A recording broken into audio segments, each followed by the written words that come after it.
Oliver was an average teen. He would stay up late, hang out with friends, and even go out for a drink every now and then. It was all fun and games until he eventually got tired of doing nothing. He decided he would start something productive. A job, he thought, would be the best choice. He always enjoyed helping out with other people in his community, so he wanted to do something that could be local. There was an elderly couple who looked to be in their 70s who needed help with raking old leaves in their lawn. When they asked him if he'd be interested, he immediately said yes. They told him he could start tomorrow at around 5 p.m. Oliver was incredibly excited about this. He was finally doing something productive. So, at around 5, he arrived. They gave him a rake and thanked him dearly for doing this.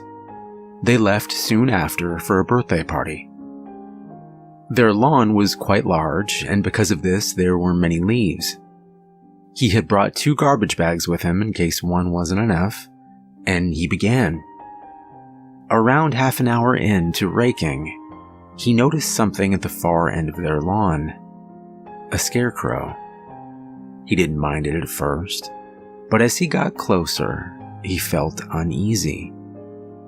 It didn't look like an ordinary scarecrow.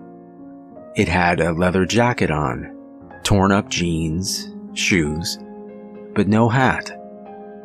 It looked incredibly realistic, and he would have gotten rid of it. However, he ignored it and assumed it was made by the elderly couple. At around 8:30, the couple had come home. They thanked him and gave him $20. He was about to leave when he asked, "So, where did you get that scarecrow? It's pretty creepy." They looked at him, puzzled. Then the man said, "We don't own a scarecrow." They looked around the yard together and noticed nothing. The scarecrow had vanished. This made Oliver's stomach churn, but they shook it off. They thanked him, said goodbye, and went inside. 2 days later, he was asked to work again. He went at the same time and began raking. That's when he noticed the scarecrow again. But this time, it was different. It was much closer to the house, and had formed a large grin across its face. Luckily, there weren't any leaves next to it, so Oliver didn't need to go over.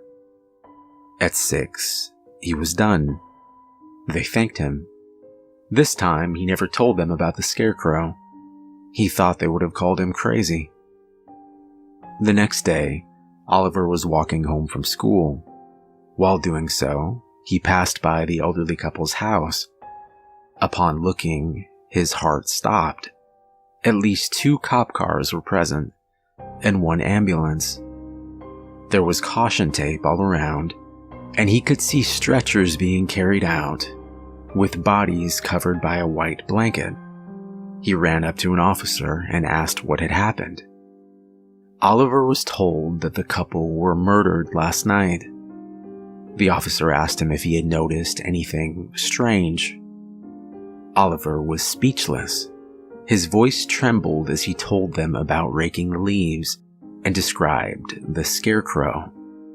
The officers looked at him as he mentioned the black leather jacket that it was wearing. One officer came over, with the exact jacket in his hands. The officer asked Oliver if this was the jacket he was referring to. He said yes. The officer holding the jacket put it in the back of one of the cars and began to explain what may have happened. As it turned out, there was a serial killer on the loose. He seemed to prey on small local towns. He was even spotted a few times, wearing a leather jacket. Now that he had left it, they could finally find out who it was. They thanked Oliver for explaining what he experienced, and he walked back home. When he got to his house, he found a note on his bedroom door. His parents would be gone until tomorrow, and had left some food and money for him. Oliver never left his house that day. He locked all the windows and doors, and even called a friend or two over. He didn't dare go outside. Oliver never mentioned the Scarecrow to his friends, and at 10:30 they finally left to go home. He tried to keep his mind occupied, watching movies and playing games, until around 1:30 he finally fell asleep. He was too tired to walk upstairs to his bedroom, so he slept on a couch in the living room. At 4 in the morning, he woke up to the wind coming in from the closest window. His heart pounded as he remembered locking it. Slowly, he walked over and opened the curtains. The window looked to have been broken into sometime that night. The lock on the window had been broken. Oliver froze. All he could think of was that Scarecrow and its grin. Suddenly, he heard scratching. Slowly, he turned around. At the corner of the room was the Scarecrow. It was on its feet now, staring at him, and it grinned as it had before.